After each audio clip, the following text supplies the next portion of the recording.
welcome into episode number 120 of About the Cards podcast, live tonight on YouTube. As always, with me, host Stephen Loeffler at Junkwax Twins. Oh, hi. Ben Wilson at our trading cards. And I'm Tim Shepler at Big Shep 79. We're a podcast by collectors for collectors. So I'm going to bring you a smart and insightful podcast discussing trading card collecting. We're live every Wednesday at 8 p.m. Pacific. 10 Central. YouTube, Periscope, Facebook Live, also on Twitter at About the Cards. Whereas available as a podcast everywhere you can find a podcast. Check out our website, aboutthecards.wordpress.com.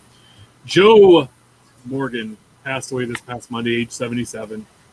That's the sixth Hall of Famer that we've lost, right? In the past few months, or this year at least. Really, he was the best. I loved how ESPN put out a story that said he was their baseball Sunday Night Baseball host commentator from 1999 until 2010, when it was actually 1989. Mm-hmm. Even their own site got it wrong. So we even have a special guest with us tonight, John Piworsky. There you go. Piworsky, right? Yeah, it's all right, man. Don't worry. I'd just say John P because it sounds like a rapper. At Blades of Steel 79. I like that. We're some Potsico that way. The 79s is hanging out with us tonight. We needed a hockey expert, if you can get from his name, because we don't know hockey on the show. None of us have ever been really fans of hockey. Lived in a state where they played hockey. Stuff. Oh, that way. Yeah, it's backwards. It's backwards. Yeah. Trust me, when I'm trying to adjust the hat, it's like, He's going to be hanging out with us tonight, and I'm going to get into it right away. Hit him with some hard questions. Like it's it's election year, right? So we got to hit him with the hard stuff first. John, give us a little background on your collecting history. How did it start? When did you start collecting, and why? Yeah. Actually, I didn't start collecting hockey. I started collecting baseball first. And 1988, Fleer was the first baseball product I purchased. And I got that actually at a flea market. My mom and we went with my family, and we picked up some packs there. And that's where it all began, 1988 Fleer. And then I remember going to the Osco drug down the street from us, and I would pick up the Topps packs from there for like 50 cents, and hockey didn't come till later. I got into hockey when my mom used to get the exclusive for starting lineups. When you guys, I know you guys remember when starting lineups came out, and I would get the case every year, and she'd buy me the case, and then for some reason she always bought me the hockey because she liked hockey, I guess, and that started that, and then I started getting into hockey, but I fell out of baseball when they went on the first strike. And then from then on, it was just strictly hockey. I started collecting all hockey cards and stuff like that. But the first hockey pack I bought was 1995 Upper Deck, and that's what sparked it all. And there was one player that did it for me, and that was Peter Forsberg. So that's what I'm mainly into. That's what I PC the most is my Peter Forsberg card. So. I currently have 572 cards. I'm up to 68 rookie cards from his 91. And my goal is to get that. I always post it all the time. My goal is to get 91 cards as his draft year. Obviously, I won't get 1991. That's a little bit far-fetched, but. Not necessarily. The same thing happened, though, Ben. When you were saying, like, when the market was going really crazy with those McGuires and stuff, the same thing happened with the Forsbergs. Like, I was catching them for $1 here and there, and then all of a sudden it was just like there was just a spark in it. Now they're like $250, $350, and then, I'm trying to cut deals here and there. Actually, the good thing is that you guys, introduced me to Twitter, and I was able to connect with other hockey card collectors, so...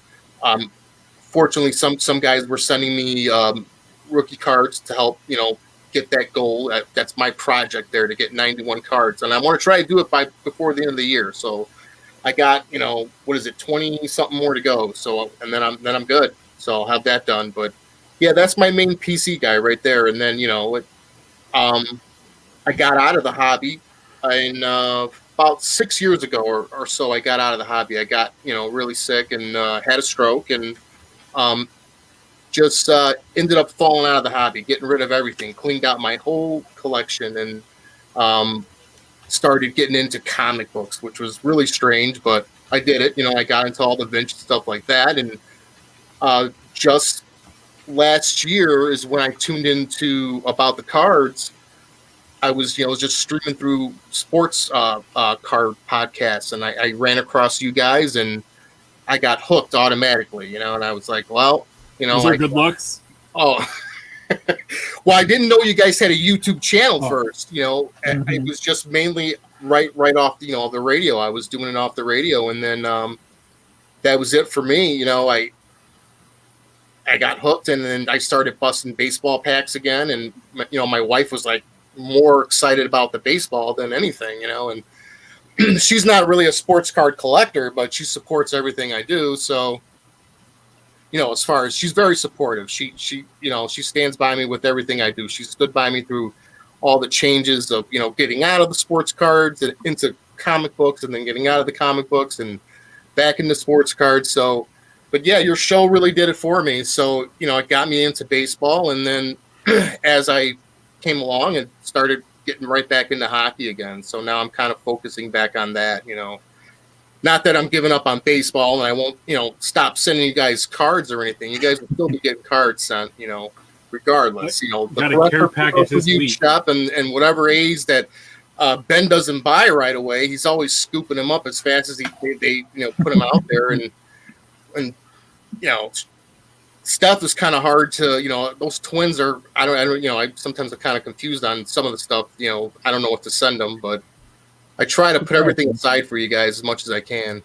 Yeah, Ben collects A's cards like a little kid plays Hungry Hungry Hippos. He just gobble.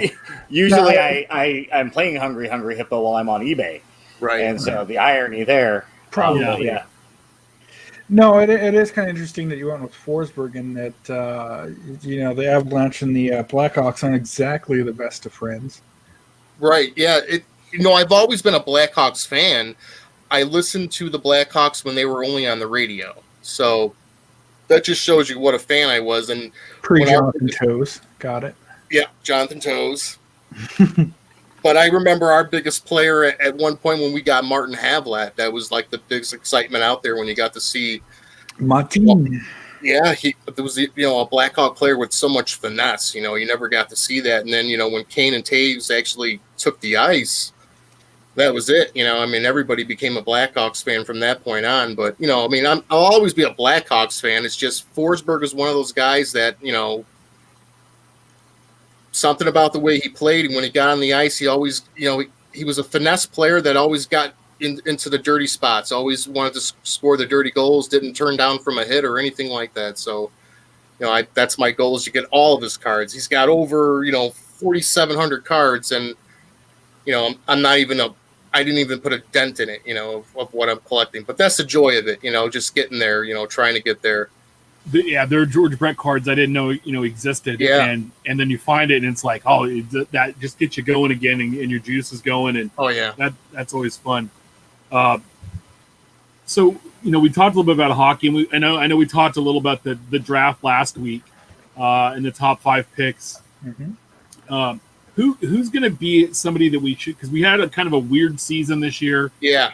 In all the sports, but especially hockey, because they have their rule. You can't have a rookie card until you debut, which is a smart rule. I like it. Like, you have to be in a game and you get your card. And so the Young Guns in the Upper Deck Series 1 and 2, those are the most sought after rookie cards. So are there some names out there that we should be looking for this season? That could be hot? Yeah, definitely.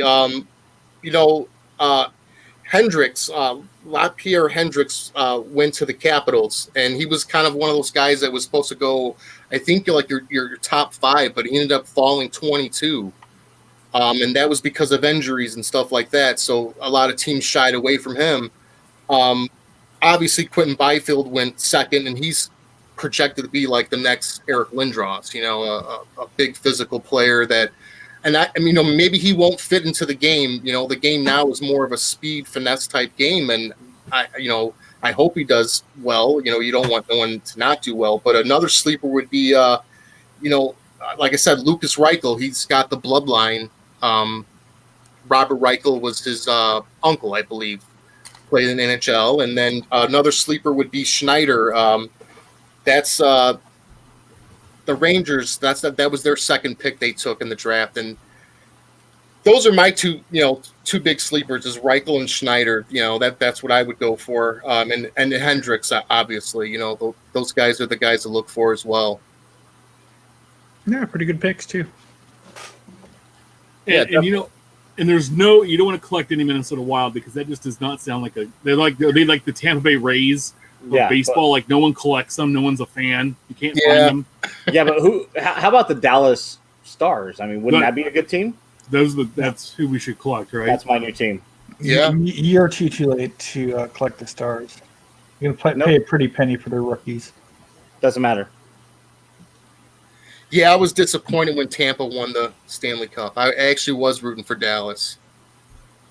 I could never root for Dallas because of my hate of the Cowboys and Mavericks. So, outside of trolling Steph, I was rooting for the Stars just to troll Steph. That's all it comes down to. I mean, yeah, we can't support each other.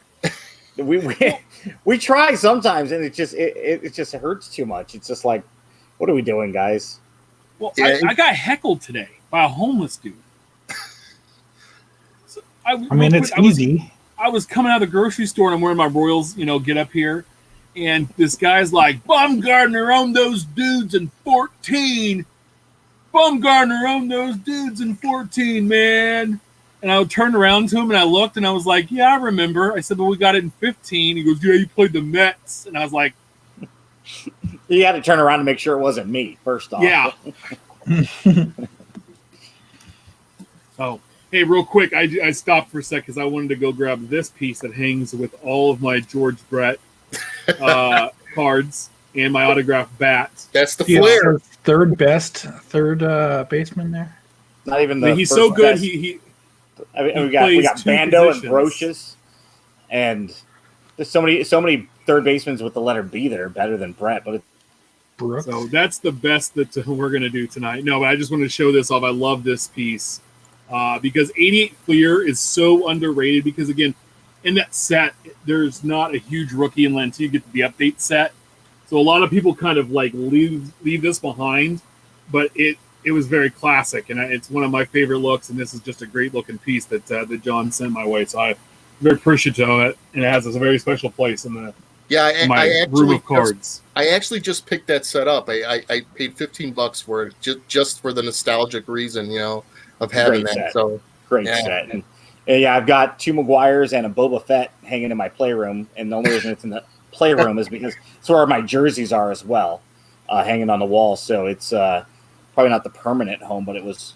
I wanted to make sure they were not going to get ruined. So it's like, I had wall space up there high enough to where I could enjoy, and literally they're in my view all day. So when he means cool. High enough, it's like 4 feet like up. 4 feet. 3 feet off the ground. Maybe 4 feet. Yeah, I could have set them on my kitchen counter, and it would have been the same height. Yeah. So John, I want to get back into this. So what is your sense of the current state of the hobby that we're in? So you left, you came back, you dabbled in another hobby with comic books that have exploded, right? I mean, you look in the last 15 years in comic books, that's probably a different world for those collectors than it was before. Definitely. What's it look like right now? What's your current feel of where our hobby is here with trading cards? It's hard to really determine that because, like, when I started collecting, we didn't have like all this. Like, I always had eBay. As I got older and stuff, eBay was there. But thanks to you guys, like, I got introduced to Sport Lots. Like, I didn't know what that was until I started tuning into the show. So that helps me build sets when I was building baseball sets and with hockey too.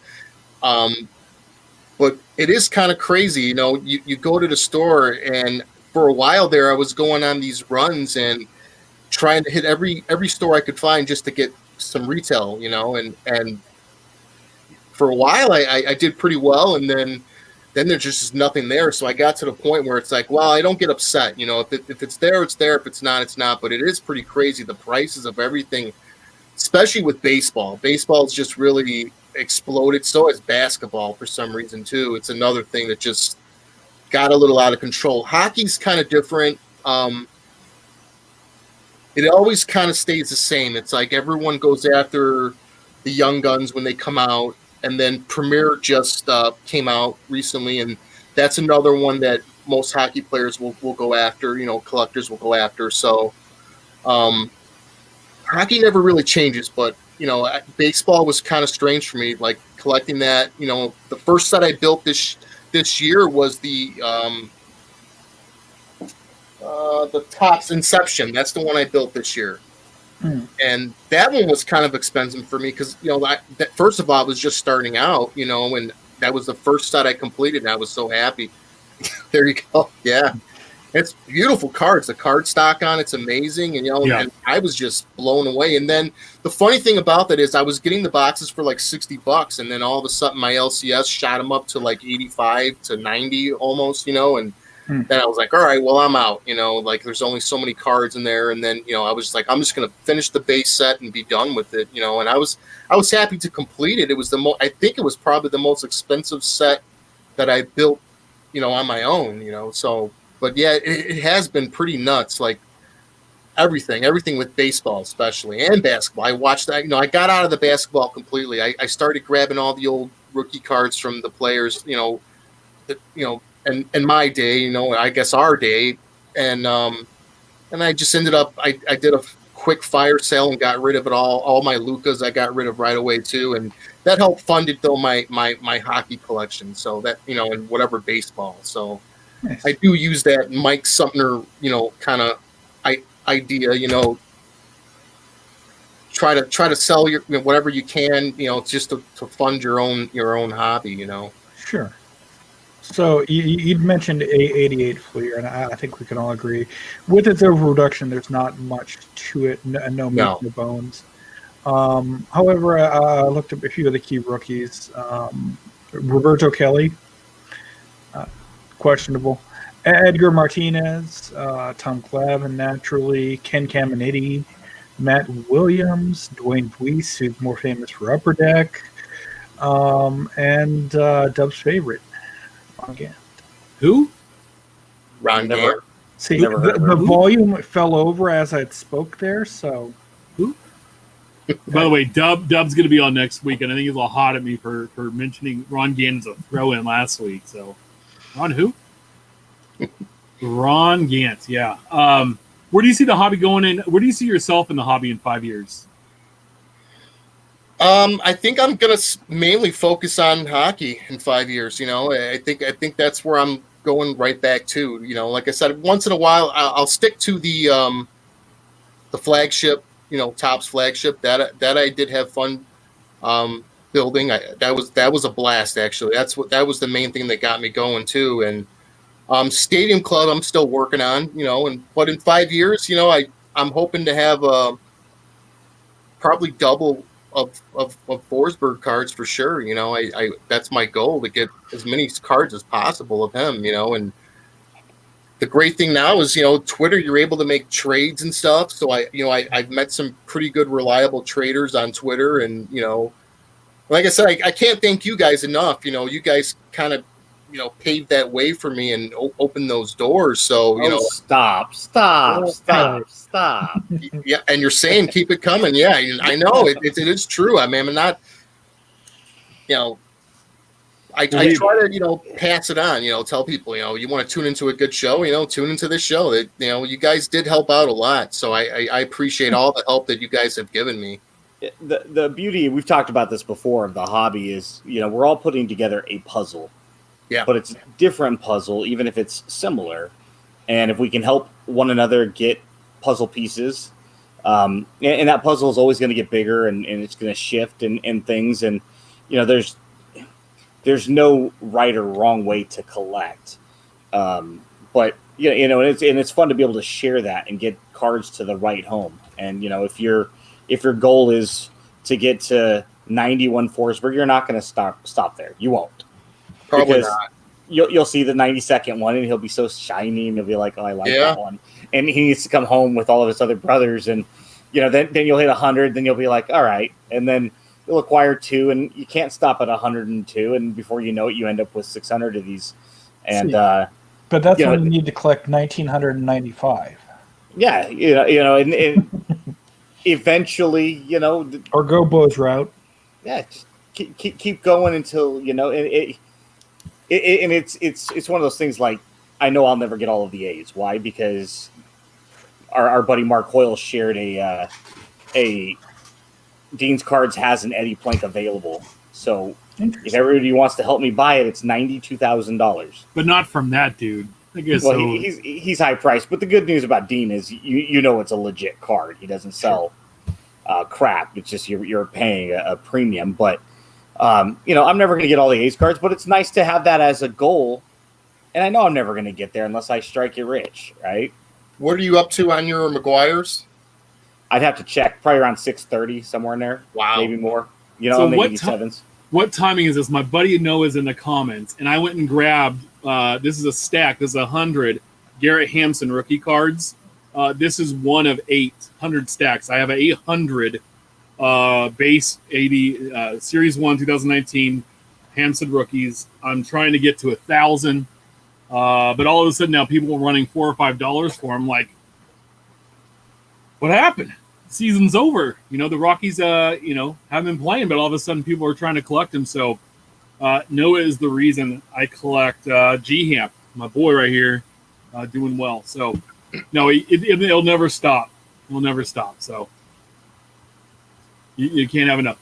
So, John, our final question we ask everybody we have on the show. If you could only own one card, what card would that be? The one that started it all. Let's see if I Look can. at that. He even has the card with him. There you go. Knew it was coming. Nice. And that's what's so cool. I was talking to a guy named Gary at Major Breaks the other day, and he's a Reds fan, and we were talking, and we were talking about the difference between value and worth, which we've touched on so many times on the show. And I mentioned that for me, it's the 86 Eric Davis, and he's like, see, that's so cool. He goes, because you're this huge A's collector, and it's not even an A's card. And I'm like, that's what's awesome about, this connection. It's a moment in time. There's a reason we got started. We all got started with a card or a pack of cards somebody gave us, and it may have nothing to do with, heck, even maybe the sport that we like to collect. It could be, a football card or a hockey card for somebody like me. And that's what's awesome. It's even better if it is, a card that you genuinely are connected to, like, say, for me, an A's card. But yeah, this was the one card I never got rid of, which was really ironic. It was the only card I kept, and this is what started it back up. So yeah, this is where he made his NHL debut. So this is the one that did it for me. I remember going to the store and buying a pack and pulling this card, and ever since then I watched Forsberg. And the good thing about collecting a player that's not of your hometown is that regardless of where he gets traded, you're still going to collect his cards. Right.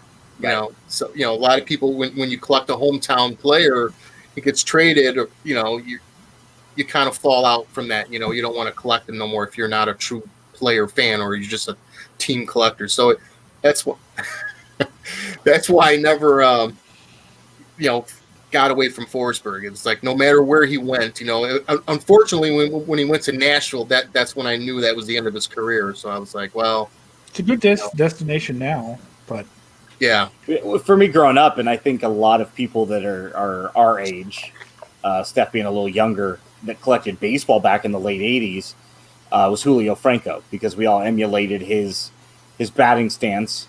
But I collected him regardless of where he went, Rangers, Indians, didn't matter. Always hoping that he would have eventually ended up in the green and gold, which he did not. There's still time. I think he's in his 60s, 70s now, but that's cool. Probably playing. There's still a chance we might get him.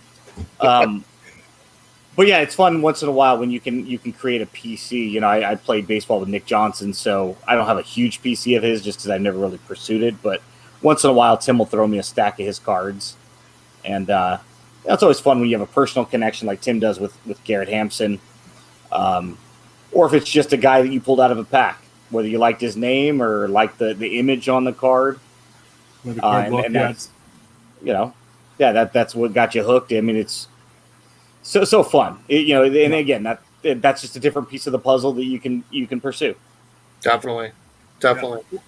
Let's hop into it. The week that was last week's release is Topps Living Week 135, card 353. Randy Arozarena, rookie outfielder for the Rays, was hot, been on fire. The Rays looking like they might be heading to the World Series. They were down earlier, but he sold 5,093 cards.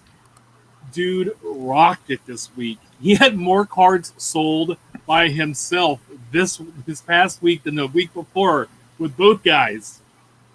I think it was probably many weeks before that with both guys. All by himself, he sold out the week. He did well, which is good because it was a perfect timing for him to drop and come out, good-looking card, and so did quite well. It's a decent card. I think they cropped it a little bit. His hands are cut off weird. There's just random section of bat. His hat is chopped off. Give it an extra 200-300 pixels to the left, and we might be great. But it's good to see that, and hopefully the Rays are down. It looks like they might lose this one, but let's knock out the Ben's team, the Astros. Are you guys still collecting that Topps Living, or you're still? I'm still picking up every rookie that comes out. Oh, just the rookie? Just the rookies, and then any Giant or Royal that pops out, I'll grab those guys. But that's it. Yeah, I missed a boat on it. I think that's a beautiful card. I mean, that whole design, it's just it's got that old retro feel to it. I picked up whatever White Sox I could get out of it, and that's that. But it is a nice set. I like it. Yep. It was weird. We had a one card week, but that might change. We also had 2020 Topps Triple Threads, 2020 Topps Heritage Minor League Baseball, 2020 Panini Absolute Football, 1920 Upper Deck Premier Hockey, 2021 Topps NHL Sticker, and 2020 Panini National Treasures Collegiate Football drop last week. This week's hot off the presses. This week's new releases: Topps Living Week 136. We have two cards back this week, so I don't know what the hell happened last week. Card 354, Bob Gibson, Hall of Fame pitcher, St. Louis Cardinals, who did, we talked about last show how he did pass away. And card 355, Trent Grisham, rookie outfielder, San Diego Padres, formerly Trent Clark. Trenton Clark, yes, if you're looking for his Brewers cards. Topps did tweet out, Bob Gibson joins this week's Topps Living set, which is modeled after the historic 53 Topps baseball design, the first hand-painted set. All proceeds will be donated to Stand Up to Cancer. So if you buy a Bob Gibson this week, any proceeds are being donated to Stand Up for Cancer, which is outstanding. It looks like they're including the 2-card bundle in that. Nice. So that's pretty cool. And then we have Grisham. I think this could be a really good week. We give a Hall of Famer and a rookie paired up, and a rookie that had a pretty good season on a team that had some good success. That's the brown and gold. You see, you got to bring it back, the old brown and gold, and you make the playoffs. Who started Game 5 of the 2020 ALDS on short rest for the Rays? So it was interesting. I guess last week was the anomaly with it being one card. Yeah. I wonder if that was a mistake or if that was by design. I mean, I could see it maybe during a Christmas week or something where, a major holiday, Thanksgiving, Christmas. But again, if they're still doing it where the artist is 7 to 10 cards deep, you should have enough on reserve. Well, and I'd be curious to see after this week, next week, whether they go back to one after they do the tributes to the now no longer living in the living set players. Yeah. Be interesting, yeah. Yeah, where do you get a card? Yeah, you'd figure, next week. We will see. Yeah. Well, we also 2020 Topps Gold Label baseball drop today. $99 a box or so, 7 packs per box, 5 cards per pack. You're going to get 1 framed autograph, 4 black parallels, 7 Class 2 parallels, or 7 Class 2s, and then 3 Class 3s. It's 300 card base set. All autographs are on card. The Golden Great framed autographs, jumbo relics, are numbered to 50 or less. There's also framed dual autographs numbered to 10. Major League Legends relics numbered to 50 or less. And then back for second year gold prospect relics numbered to 25 or less. And they have a small piece of gold in the actual card. What's interesting is the base set does have class 1, 2, and 3. And as you can tell, class 1 is the most common, where class 3 is the least common of these cards. So it's basically, if you build the whole set, it's 300 cards? Yeah, 3x1.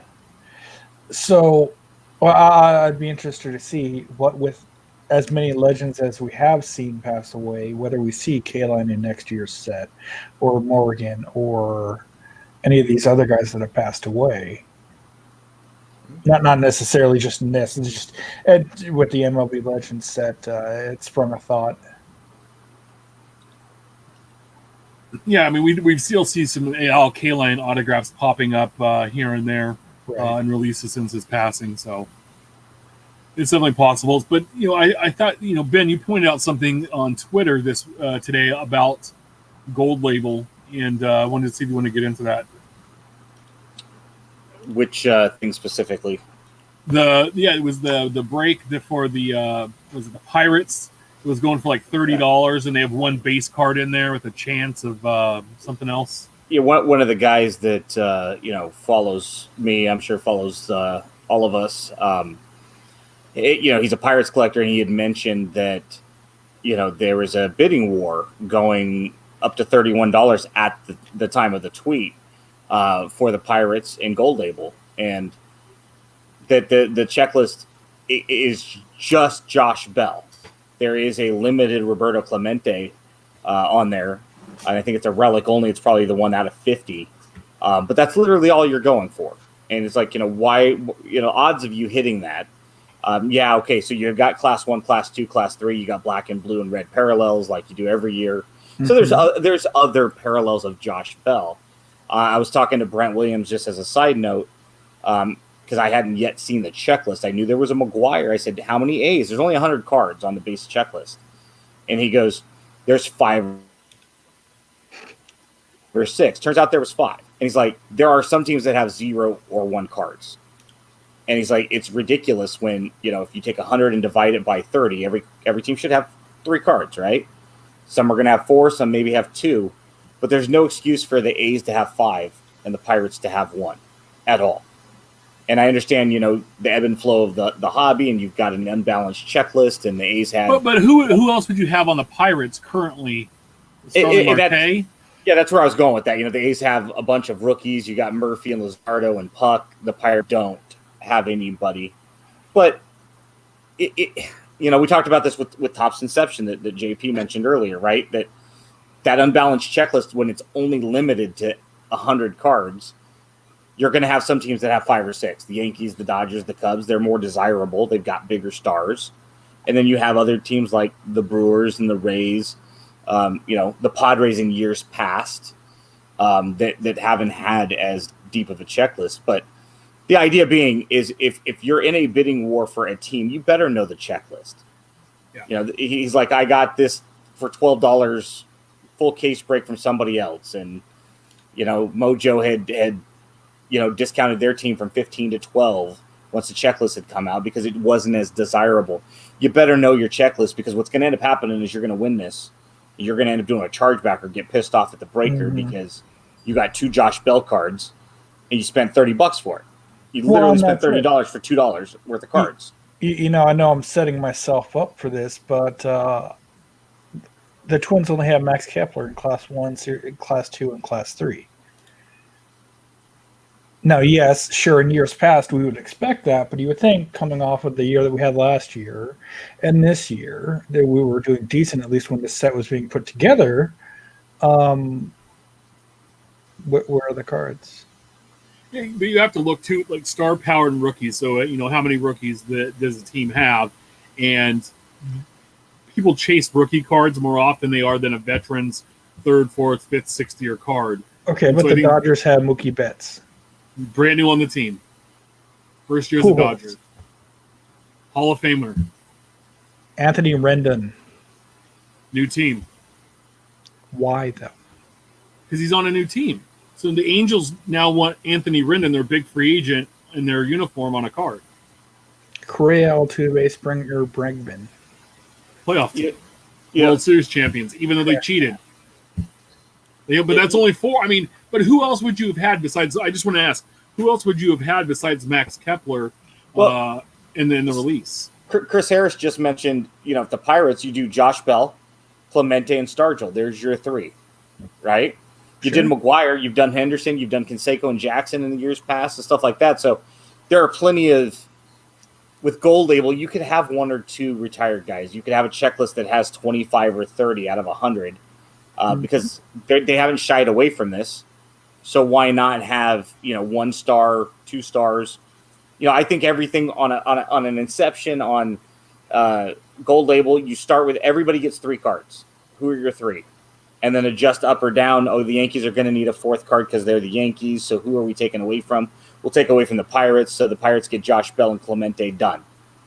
The Cubs need somebody else. The Red Sox don't necessarily need them this year because it's not a great year. The A's have a bunch of rookies. Maybe they get a few extra this year. Next year they scale back, so on and so forth. This is the problem we've had with these unbalanced checklists in the past. It doesn't get people excited about every product. And yes, not every product is for everybody. But it should be, at least keep that in mind for everything because the idea is you want people to get excited. Every time there's a release. That's how you keep making money.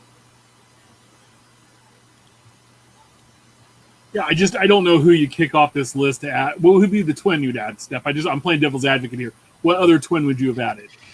I could have Birthday Boy Astudillo. But he was in everything last year. Huge fan favorite.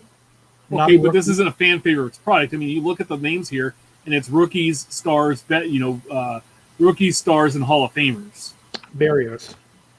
Okay, so you have Barrios, but then, I just Rod Carew got a relic card. Put him in. Yeah, but wasn't he an Angel in this? No, he has a Mauer Carew relic. Okay. I think. So yeah, I mean, I'm going through here real quick, and I'm just not seeing unless you kick out like JT Realmuto maybe gets bumped, right? I mean, I'm just saying. I mean, it's very limited in the names on here that you would have an extra twin over. Or I mean, the Royals had 2. Just there are other teams that just get hosed like this. But you don't need all 3 A's rookies in every GD product. You don't. No, you do. You kind of know. It's because the reason being is it adds collectability to the product long term because now they have 3 bites of the apple versus just 1. If one of those 3, they get 3 chances for one of those rookies to take off and be a big deal. Then take out Chapman or McGuire. You don't need. You don't need. I mean, you have 3 rookies. You have a star player of today and a star player of yesteryear. So you get 5 A's, but you get 1 twin. So you're telling me that you couldn't take McGuire out and put Kirby Puckett in? You're telling me you couldn't take out Chapman and put in, a Rise or somebody else, Barrios. No, and that's the thing. It would have to be somebody of McGuire. Even if you took out Henderson, right? Like you took out one of those guys, that's where it would have to be. I mean, I think yeah, and that's too. But again, it's a limited product. I mean, it's not as big of a print run as some of the other stuff, and that's why we have flagship, where almost everyone's included. That's why there's an update set to it. That's why there's tops total. I mean, there are other avenues for this. So again, it's like the real world. We can't have everybody can't be involved or have everything everybody else has, and it's just the way it is. At least all the teams were included. Remember a few years ago when the Twins were included in something, or Houston, or the Royals weren't included because they were terrible and they couldn't find one guy on the team. Like they found an all-star to put on the all-star team for every team. You can't put that guy in a set, like right? So we also had 2020 Panini Spectra football drop today. Only $750 a box. No. 4 packs per box, 8 cards per pack, 1 rookie patch autograph, 3 additional autographs, 6 BIM cards, 1 insert value base and or parallel cards. I mean, that's a pretty good looking card there, but really 242 guard base set. with 135 of those being vets. The rest make up the RPAs, all numbered to 99. Premium, it's a premium chrome set on a thicker card stock. The RPA version, base versions have no more than 199 autographs. There are a lot of parallels. It's a bunch of one-of-ones, laundry tags, NFL player logos. You're going to have the NFL shield. You're going to have Nike laundry tag swoosh on there. So lots of one-of-ones. The champion signature highlights Super Bowl winners with on-card autographs.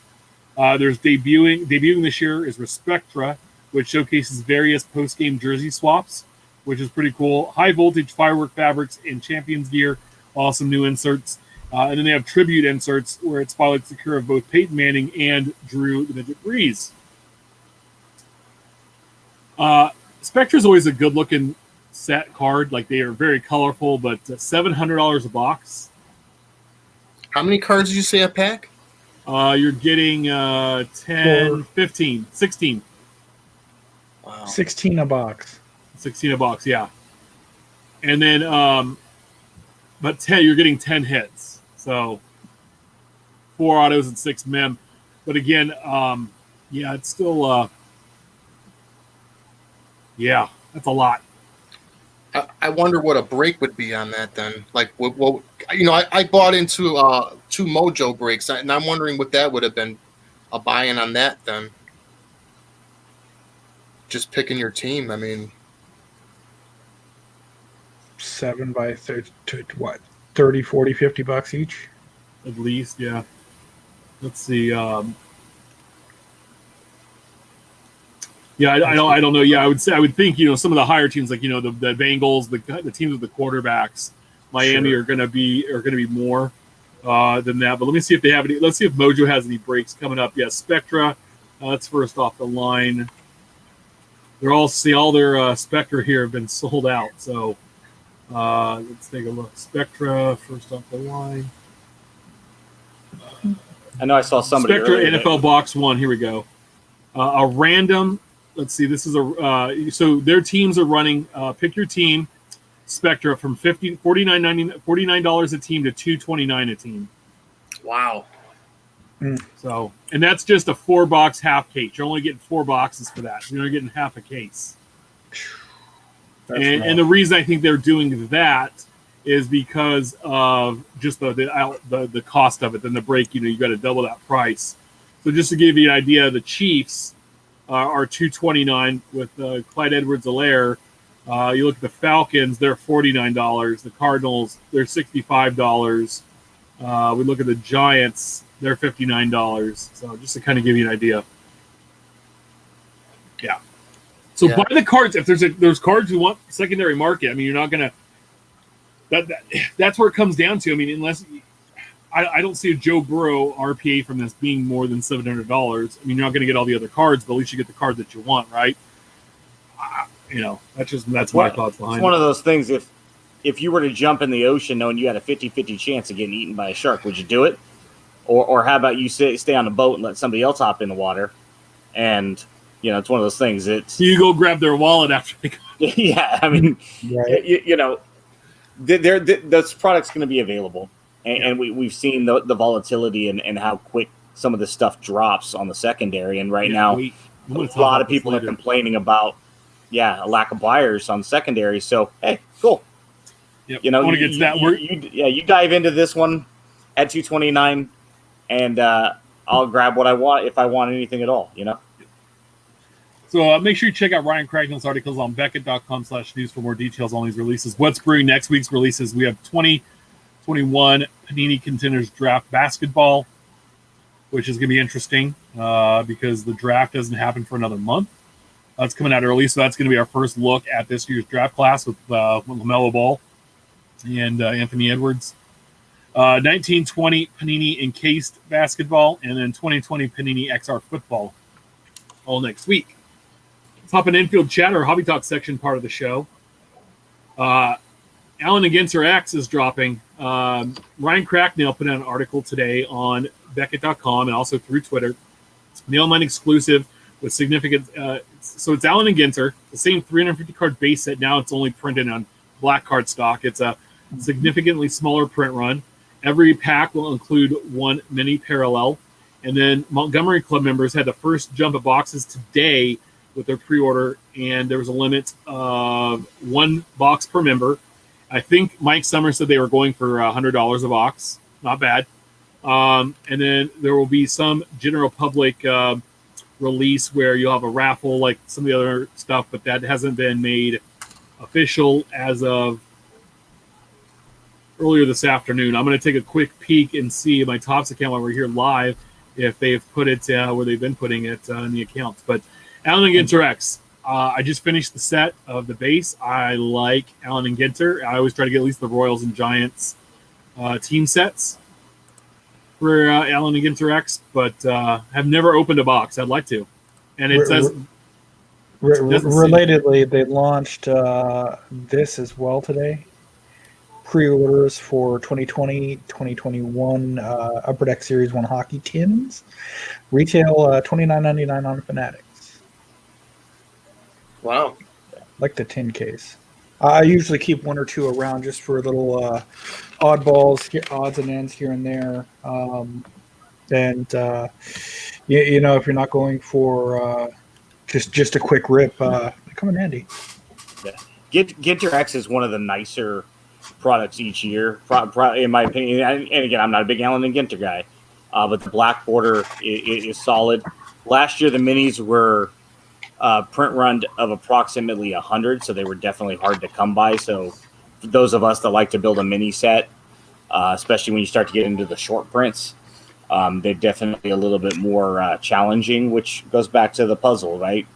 How big of that puzzle you want to go and how far you want to dive down that rabbit hole. And, but it'll definitely be interesting to see. This stuff is not, in my experience, you're going to want to get in as quick as you can on this, even if you have to overpay for some stuff because it dries up pretty quick.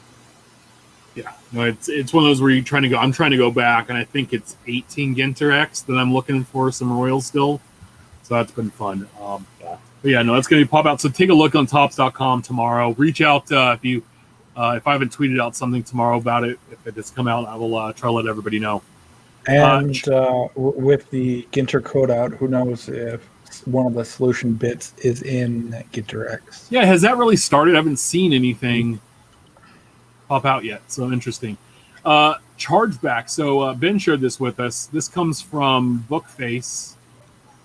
Marty Haleman put this in the Topps Project 2020 Facebook group. Hey guys, and maybe gals, finally waited my hour to speak to Topps customer service today. I was told we are aware no Trout autographs are surfacing. I asked them if he would like to add it.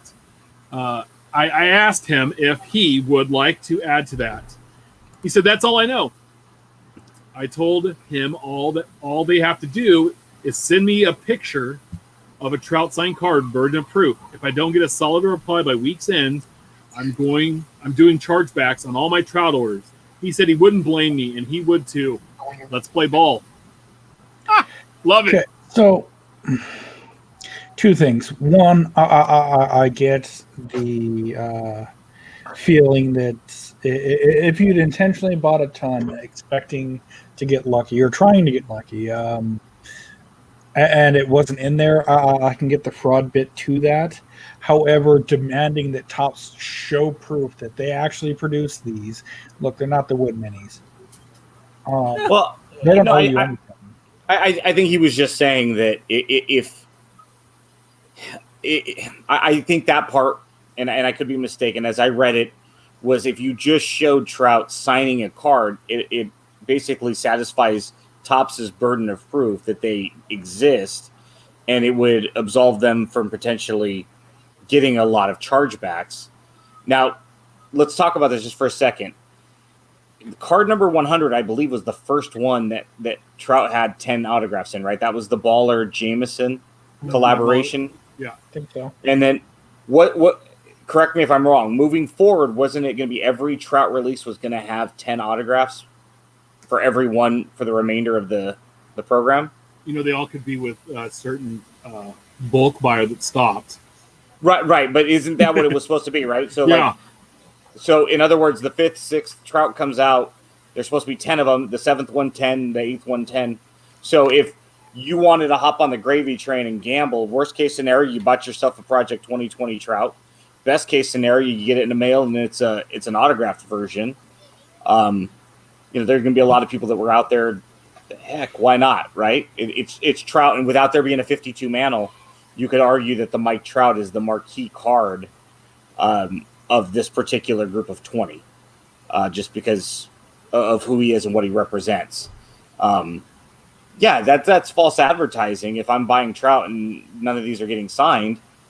But for a Topps representative, if he did in fact say, I wouldn't blame you charging back, that's opening up a whole can of worms. Well, I'm just proud that he only had to wait an hour. I know, that was impressive, right? I waited hour. I had to wait an hour, almost 2 hours one day. So, I was working. I just had it on hold. It was fun. At least it wasn't David Wright continuously talking like it was in years past. I just thought it was funny. Helping hand at Mike, Zakowski said, "Good morning, Topps. Topps now. Topps shop. Topps talk. Ticked off. Still ticked off. 1.5 hours on hold to speak to someone who essentially told me tough luck. He heard worse things happen. 0 answers. 30 years of support. Meaningless. He bought a box of Topps Chrome Sapphire, and it looked like it got hit by a Zamboni.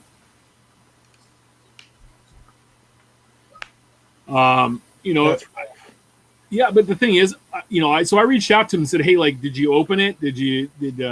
What happened there? Like, what's with the cards? And I didn't get a response back. My favorite responses in the whole tweet were, Upper Deck Sports, DM us. We have a way to help. Our buddy Doug said, interested to find out how Upper Deck is going to help you sending hockey boxes. Upper Deck said, we do more than hockey. The hobby is one big community. We're happy to step in to remain the collector's choice. No real ulterior motive here. Happy to do the right thing for a collector. I love it. So Upper Deck stepping up. They have probably one of the better Twitter handles because they do respond back and they do engage with collectors. I don't know, John, if you dealt with them.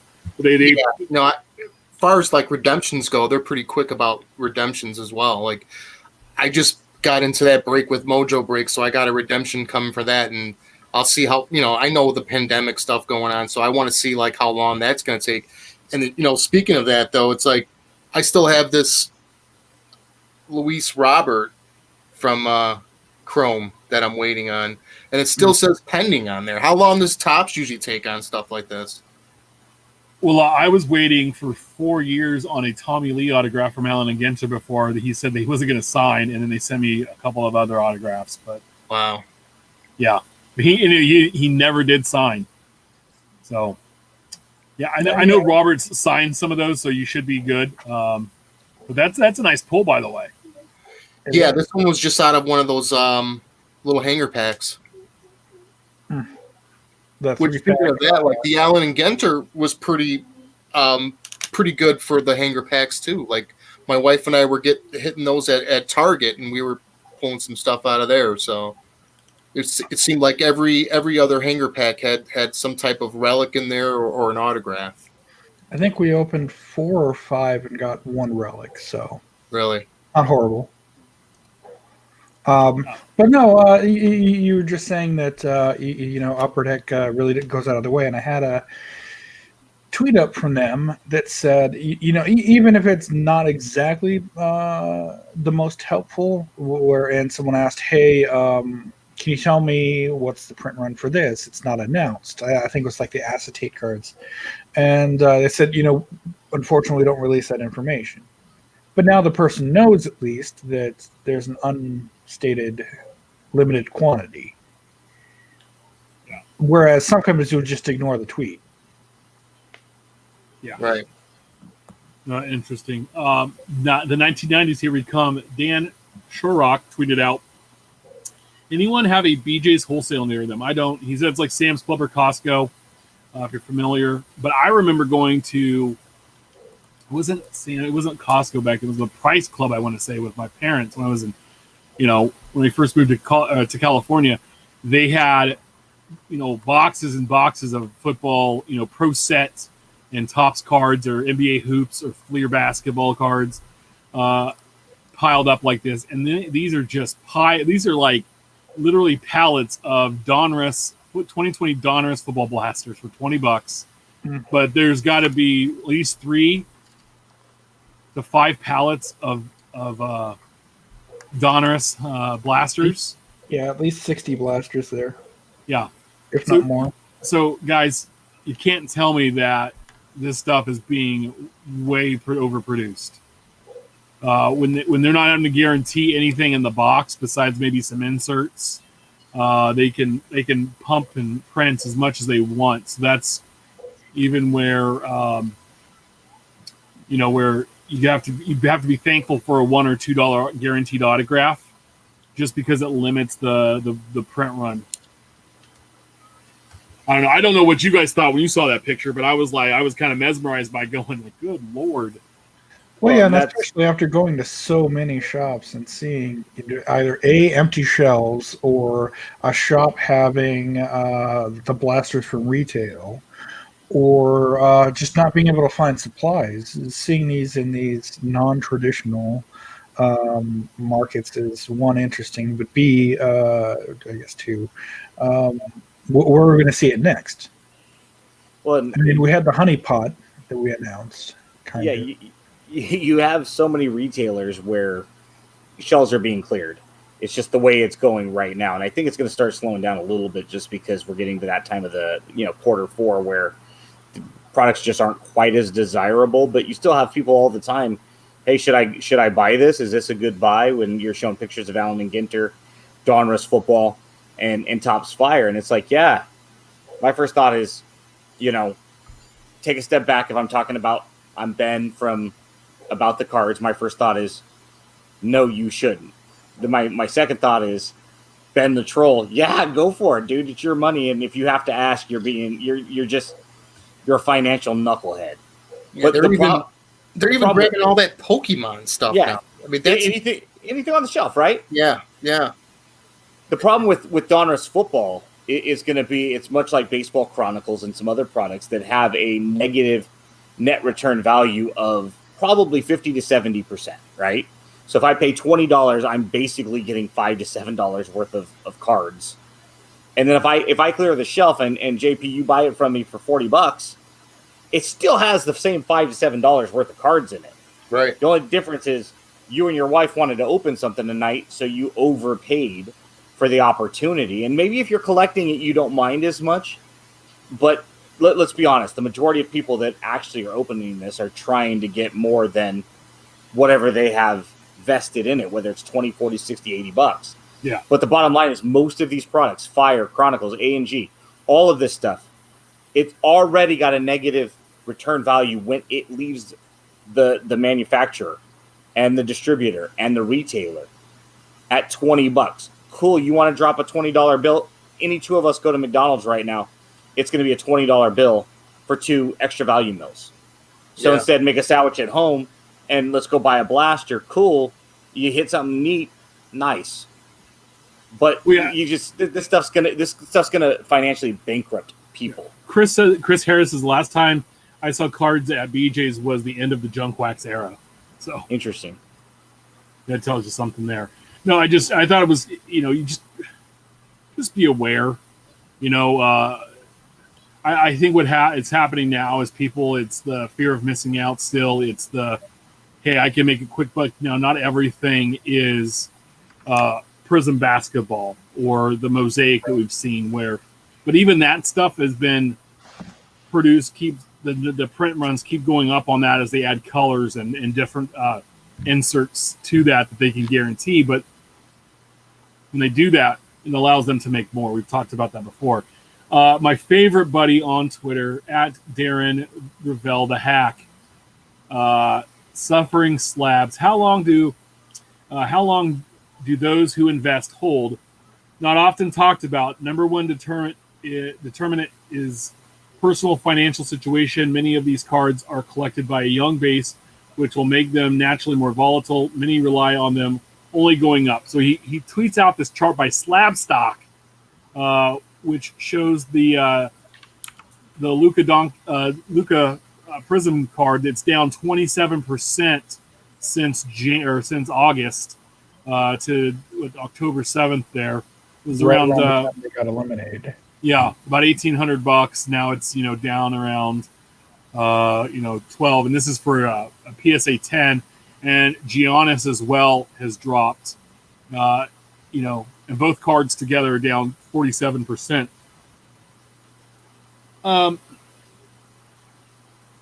Yeah, I don't care if you were buying at those numbers, and you wanted them to keep going up after their basketball season ended, you're dumb, because people have been in this hobby for years know that no matter how good the player is or how great the future potential value of that card is to someone else, once their season ends and once that league's season ends, there is a quick drop off on prices of these cards. That's what we've always preached on this. Buy in the off season. Mm-hmm. That's the best time to pick up cards because people are looking to move them for cards for the current sports that are hot, that people are buying up at full price. They're trying to take that old inventory and buy new inventory, and people are desperate to get extra money to go spend and buy new cards, and so they'll go back to sports that are off season. That's when you slide in and you buy. So I just don't want to this guy is such a dumb. He just kind of, I think every once in a while, someone gives him $50 to send out a tweet and he does it, or they take him down, they buy him a bagel or whatever, buy him breakfast and a coffee, and they'd be like, hey, yeah, would you tweet out about us today? And he does. So anyway, I just find it funny. I mean, that there's a slab stock thing. I'm tracking my slabby slabs. The reply to this, and I think Rob's right on the right pace. Not that Phil Hughes wasn't, but young needs to be redefined because as much as the chart shows, I don't see 19, 20-year-olds unless they're taking their college the excess from their loans and buying out these $1,000 cards. They're not purchasing these. And I don't know. I mean, dude, if you look at some of the Jordans people are buying, the shoes that are flipping, the Yeezys that they're buying for $2,500, that's a card. I don't know. What's up? That's a card. That's what a kind portion of a down payment. You don't need a piece of cardboard. No, I'm just saying, but these are shoes. These are things people wear on their feet that get dirty. I mean, and that's. I think that's if their money. They can do what they want. Yeah. But I'm gonna keep that $2,500. I'm gonna make a credit card payment. I'm gonna make a car payment. I'm gonna make a down payment on a house. Well, and to your point, Tim, about people buying at these at today's pricing, I got into an argument with somebody the other day, and we were talking, and he's like, hey, it's people's money, let them pay. It's like, but is our job not to try to educate others where we can, right? Maybe for some they're like, yeah, whatever, I don't need that, don't want that. For us, obviously, we create content for anybody that's out there that wants to listen and share their thoughts. But I'm sorry, if we go to the convenience store, Tim, right, and you want to buy a Snickers bar for $6, I'm going to say something like, hey, you know what? Depends on how hungry I am, man. Well, and granted, yeah, there's always that variable, right? There's always variables. How thirsty are you? Now the bottle of water becomes more desirable. But you're filling up the gas tank, and you're like, let me grab a Snickers. After the 10th hour walking the convention floor at the National, I'm going to buy the $3 thing of soda. I'm going to spend $10 for that bottle of water.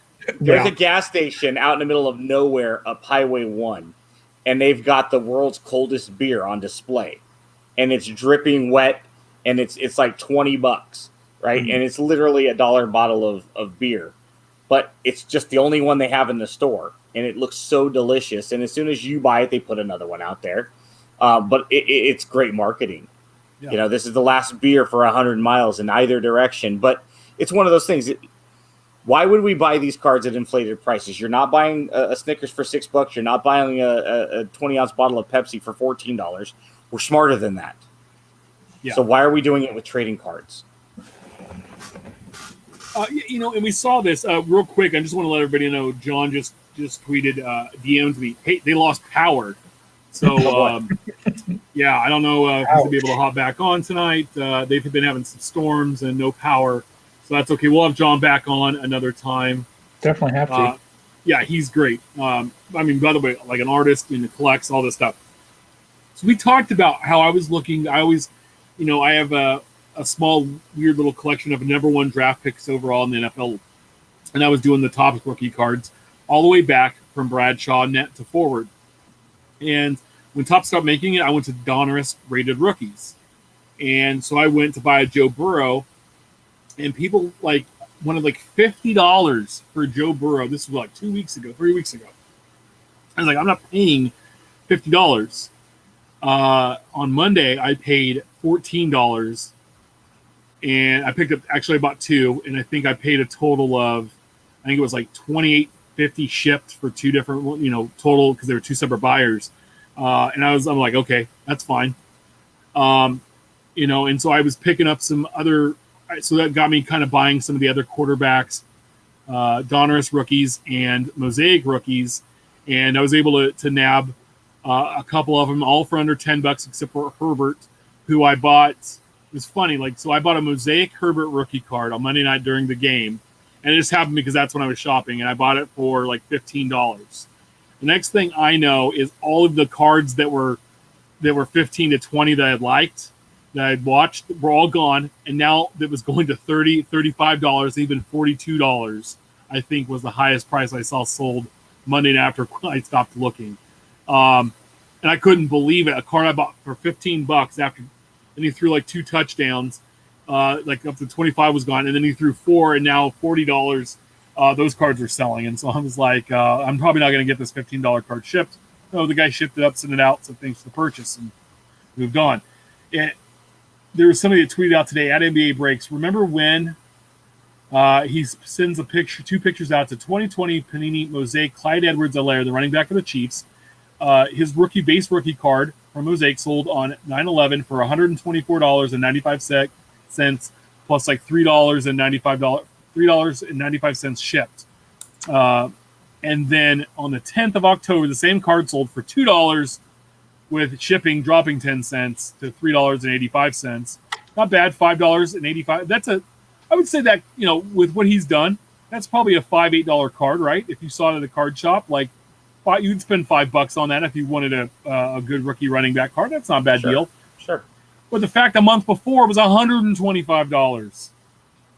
Well, if you treat it like the stock market where you're trying to hedge your losses, if you gobble a bunch of these up at $2, if you bought one at 125 to buy down that average price, you're still banking on the fact that this card's got to jump back up to $30-$40 for you to cash out and break even. It's just, you got to think, man. Now is not. I had tweeted about this the other day. I asked, where are all of our Daniel Jones collectors that popped up after his huge breakout game? What happened to all of our Mason Rudolph collectors? And I remember Uncle Rich blasted me. Oh, Mason Rudolph, don't, why are you worried about how other people are collecting? I'm like, because you didn't want this stuff yesterday. Roethlisberger goes down, and now all of a sudden Mason Rudolph is the flavor of the week. Literally, he's the flavor of the week. In other words, it's going to be somebody else next week. He ends up getting benched later in the season. Obviously he had the big thing with Myles Garrett and all that other nonsense. But where are all of them now? This Chiefs running back is a perfect example. He's probably still going to have a great career. Again, it's going to go back to the long-term collectability. Okay, we all talked about for 5 years, Le'Veon Bell was the GOAT at fantasy football, and everybody loved Le'Veon, right? And then 3 or 4 years. Then he sits out, and then he goes to the Jets, and then the Jets cut him because he's a jackhole, right? And all this stuff. Antonio Brown, the same thing. It's these guys don't have in football the lifespan of how hot and collectible they are is week to week. It's just like injuries with guys in football. Now, basketball and baseball is different. The average NFL career is what, 3-4 years? I think it's 3.5 years, something like that. Yeah, and But where you want to be is the quarterback. They're protecting the quarterbacks the most. They're paying the quarterbacks the most. If you look at football as a sport, the key piece of every team is the quarterback. And it translates to collect. Wait, Kevin Jones says that's a CeeDee thing? Lamb. What's up? That's a thing. The quarterback's supposed to be a decent player. So if you're into speculation and you want to try to grab cards for cheap, okay, and we're talking about just NFL, what you do is you make a list of all 96 quarterbacks. You cross off all of the guys that are over the age of 30 right off the top. You take all of the starters and cross them off. And then you take that next group and start picking and choosing who you want to collect. Because you're going to get a 26-year-old guy that comes out of the woodwork. You're going to get a Gardner Minshew who's like a 5th or 6th round pick that comes out of nowhere and gets an opportunity. And then that's your time to cash out. You know, it's day trading at its core. Kevin Jones, the CeeDee Lamb is going to be a big breakout rookie. Yeah, I believe CeeDee Lamb is going to be. I mean, he plays for the Cowboys. They gave him 88. They're going to give him opportunities. But be smart on the prices. You know, when you're seeing for just to give you an idea, like Donruss rated rookies, at most a running back or receiver should be $5 to $8, right? A quarterback maybe 15 at the most for that base rookie card. I mean, you look at the Mahomes Donruss rated rookie, and I think it's around $185. But that came in a factory set that you could buy all day long for like $40 with Deshaun Watson in it, and Christian McCaffrey, and Alvin Kamara, all in that draft. And that's just name a few. 2011 Topps effect. Yeah, and so it's like, guys, like just be aware of what release it is, and give it some time. Mosaic came out in September. Give it some time. Let people open it, and there's more and more into the market, and then go back and buy. Now, again, you might have to pay maybe a little bit more on certain guys because they played more, but other guys are going to come back down because they played worse. And my thing is if you're going to collect football in the season, let the guy have a really bad fantasy game or get hurt, and then go buy him. Yeah, if it's like your right PC. now, if you want to buy Saquon Barkley cards, like you think you love Saquon Barkley, you're a Giants fan, go buy Saquon Barkley cards right now. Dak Prescott, yeah. Dak Prescott, go buy Dak Prescott. Just don't buy his autograph. You know who you don't buy? And this is a perfect Mason Andy Rudolph. Well, yeah. This is a perfect Mason Rudolph type example. If you're a fantasy player and you want to be the first to the waiver wire to grab Chase Claypool, fantastic. If you're a card collector or a speculator and you're buying Chase Claypool this week, you have already lost so much money because there's no way that market stays where it's at. You're literally buying not at the top of the bell curve. You know, look at it like a ride at an amusement park. It's going up, up, up, up, up. It's at the top of the trajectory, and now it's about to go down. Nah, the Chase Claypool is off of the rail. It's in the air. Well, it's so far above the bell curve, it's not even funny right now. This even translates to Randy Azanaria, right? I know I'm probably butchering his name, with the Rays.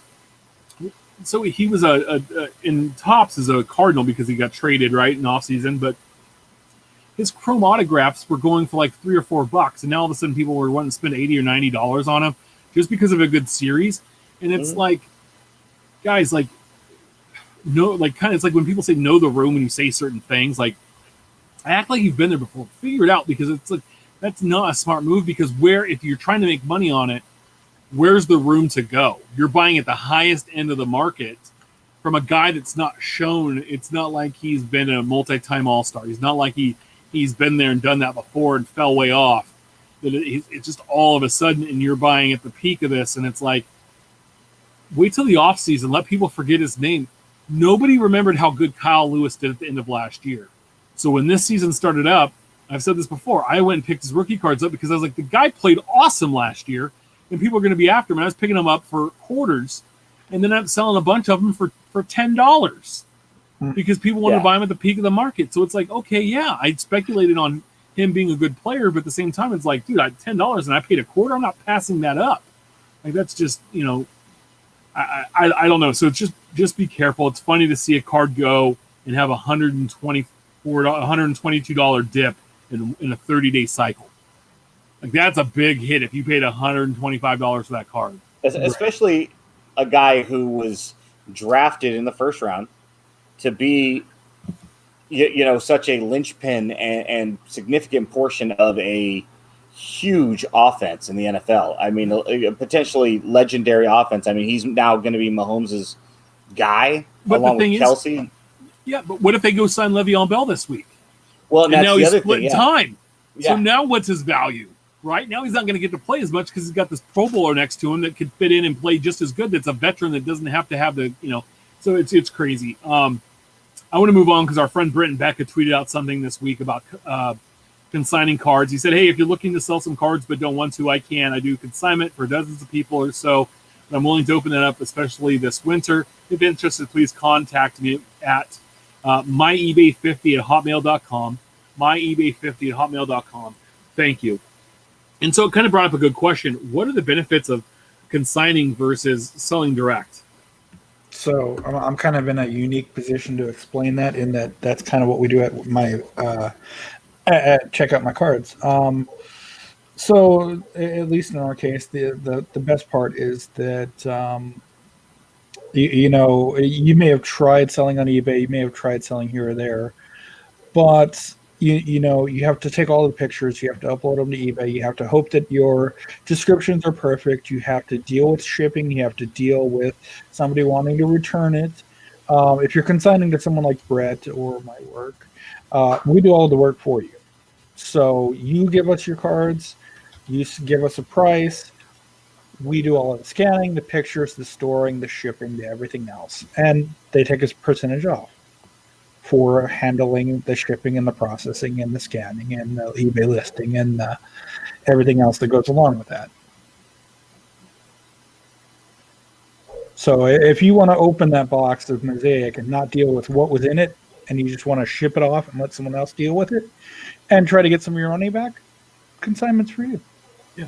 Yeah, another big thing too, if you go the route of, say, an individual like Brent Williams, right? Sure. I'm local to Tim. So if I said, you know what, Tim, here's the deal. I've got a bunch of inventory that I acquired, whether it was through opening packs or boxes or, something people gave me, and said, I don't want to deal with the hassle of dealing with eBay. I don't want to take the pictures like Steph said. I don't want to deal with the listings. I don't want to deal with the shipping. I don't want to deal with, potential chargebacks, at least not directly. Right. Here's all of my inventory, Tim. It's on you now. And we're going to split after all of the fees and everything, 50-50. You're going to do the work, and I'm just going to, I do that with my dad all the time with some of his trains and some of his, stuff that he's got in his storage buildings. I do everything and just write him, PayPal him 50% at the end of the day. The other big key is you're also using that person's reputation. Sure. Ben can sell, but on eBay, nobody knows Ben. People know Brent and Becca. People are going to go to Brent and Becca's store. They've got it saved. They know what Brent's reputation is. They know how he ships. They know, I'm literally paying Brent a consignment fee because odds are he's going to be able to sell it quicker. And people are going to go search his store before they're going to. He might be able to get a couple more. Yeah, he might be able to get a couple more bucks for it, but definitely he's got more eyes on it, and so that's the good thing with that, And you got to pick and choose your battles of what you want to spend your time on this in the hobby, because again, we have a finite amount of time that we can spend with the hobby and not take away from our work lives, our family lives, those types of things. So it gives a good balance to be able to do that, and I love the fact that he's offering it up. I know Mojo does that with some big cards that they'll consign out. If someone pulls something really crazy and the guy wants to flip it, they will work something out with them too. So very interesting. Talking about the flip life, it kind of brings up a good, as we talk about all this buying and selling and values up and down. With Topps living in Topps Now and Project 2020, with all of these, on-demand basically releases, how have these sets really impacted like the flip game? You have guys that are pre-selling cards from the manufacturer weeks in advance of the release. and we see prices. So hey, you can buy it from Topps for a limited amount of time and pay $10 for the card, right? But then all of a sudden the print run comes out and it was lower than everybody expected, and then you see a price jump of 100%, and now people are paying 100 times that for the card, and then you see a dip in the market because the guy had a bad game.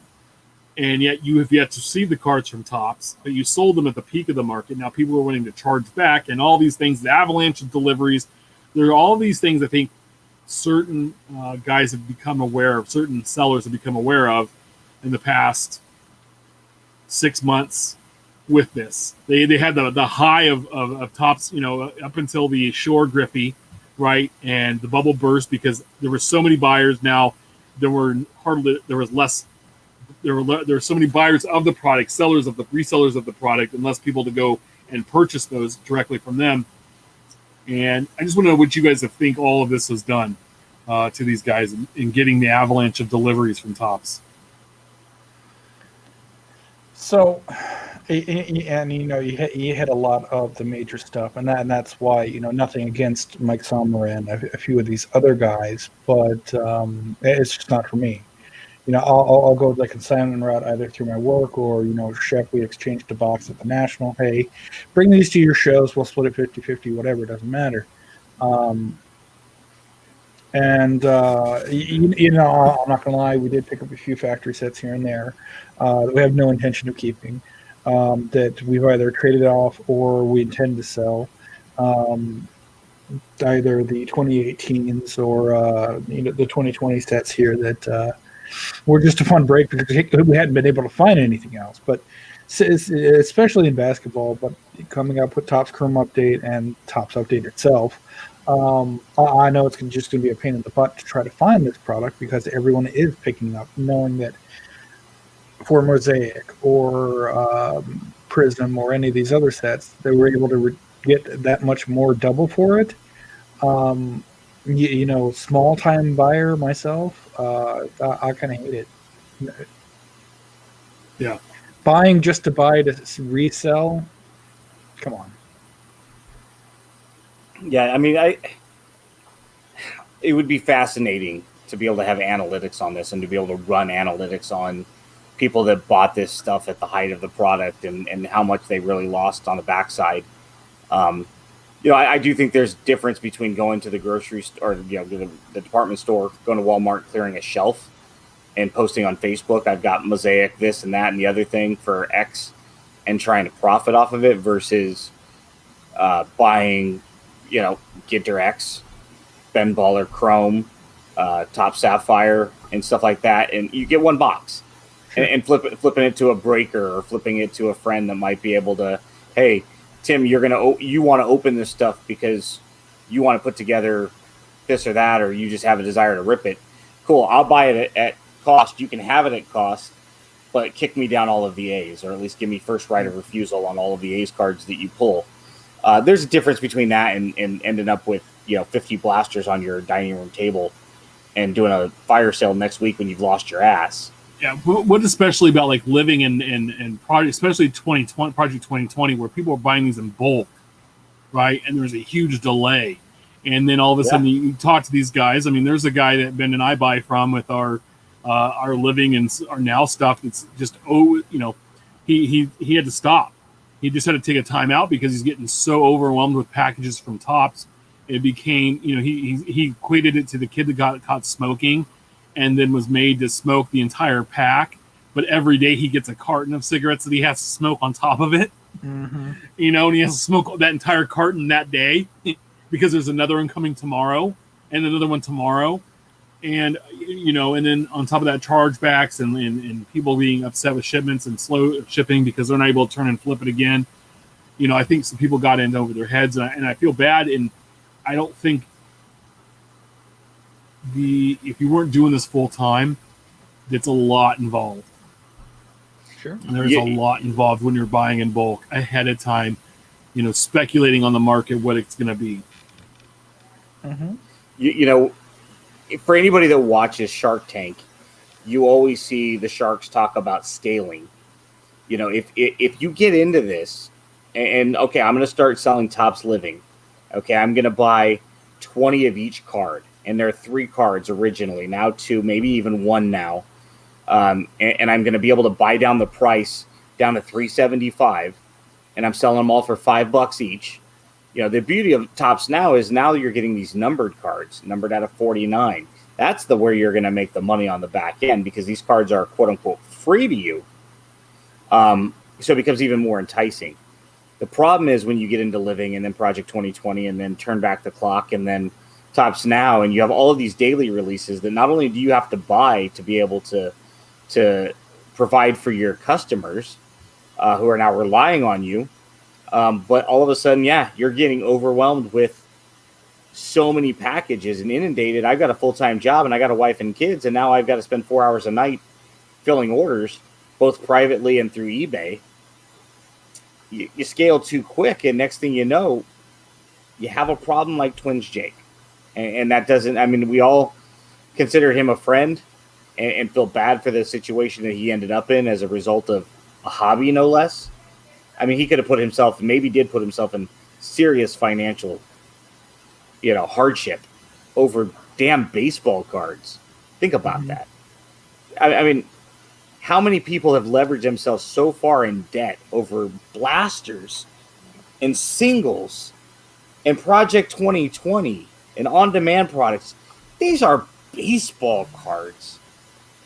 And you're jeopardizing your financial future and potentially your children's future over baseball cards. That's why these aren't investments. They're just trading cards. Think about that.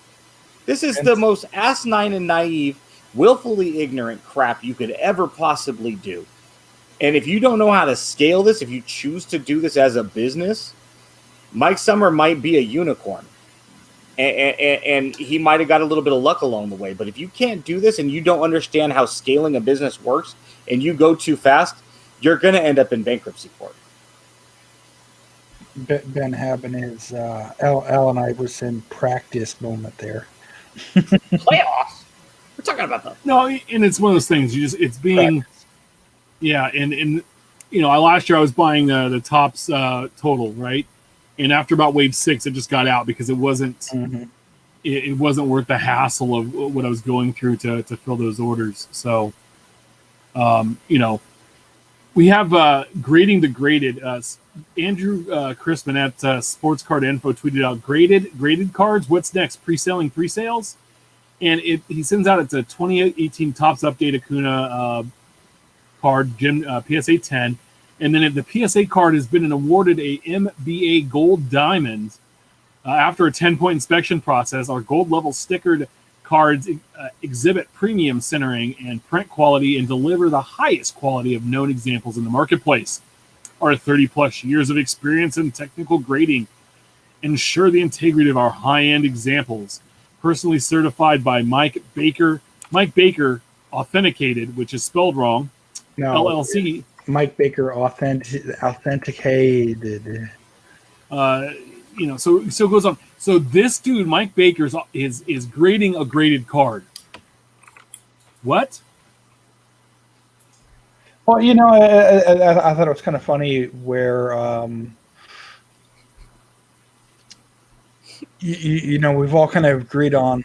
So once you open the pack, which itself was ravioli, you put it in a sleeve that goes inside of a top loader, which goes inside of a Superior Fit bag and or a MagTouch, which then itself goes in a Superior Fit bag. Plastic inside of plastic inside of plastic inside of plastic. There's a whole host of jokes we can make to that, but at a certain point, and you think that with PSA's hard encasing and their history in the grading business, that's enough to stand by. It's just stupid. You know what this is? And unnecessary. There's a great quote that I just came up with myself. Okay, you miss 100% of the shots you don't take. Now, technically, I stole that from Michael Scott, who technically stole that from Wayne Gretzky, but I'm going to go ahead and take credit for it. And that's exactly what this is. grading graded cards. It's stealing somebody else's quote and claiming it for you to be yourself. I mean, this is like PSA said it was a 10, and so do I. So, because I got the website pulled up here, and I'm curious. You got to follow the breadcrumbs here. So, since he says he was in 30 plus years in the business, let's just confirm or deny here. For 3 decades of experience, going to move my tab. Is that still going to show? Yeah. Okay. 3 decades of experience, Mike Baker is longest serving professional grader and authenticator in the country. He's personally graded millions of trading cards and is considered a pioneer in the business. Of course, now this is also on Mike's website, but distraction. Mike has been an innovator and through rigorous research and development, established the industry-wide accepted 1 to 10 scale. Okay, that's kind of cool. Today, tens of millions, blah, blah, blah. Age of 20, started this as a coin processor for Professional Coin Grading Services, PCGS. Became the employee at PSA. So it sounds like he took the knowledge, and is now doing a offshoot thereof. That's so dumb. Guys, don't do this. Don't get me graded cards graded. Give me 60 seconds alone with this guy on Twitter, and I'm getting blocked. Yeah, Brewer 1174. This guy is some kind of genius. MBA_diamond chip. Is that where he is? Apparently. Where superior quality counts. Put that in our DM. He's got 5 followers, dude. I mean, that's impressive. 0 tweets. Put that in our DM because I want to talk to him tomorrow. God bless America. Anyway, I thought that'd be a good way to end the show tonight. I'm sorry that John P missed out. I told him he's welcome anytime. He was great. We appreciate him. You follow him at Blades of Steel 79 on Twitter. Hit him up and tell him what you thought about him hanging out with us tonight. I mean, I swear I get probably a surprise package in the mail from him at least twice a month.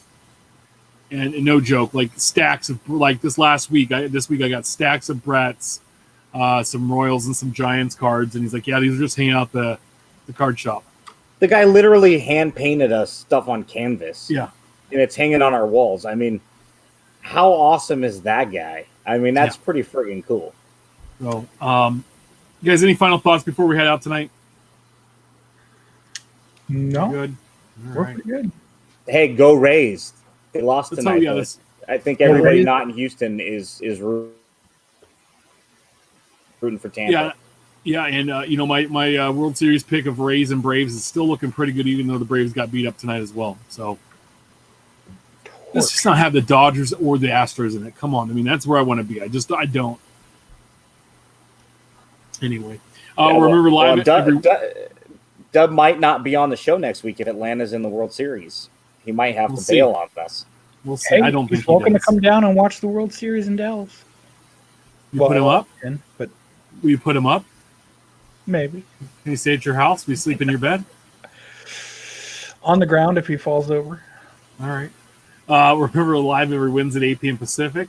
10 Central. On YouTube, make sure to subscribe and review our show on all platforms. We really appreciate it. Follow us on Twitter about the cards.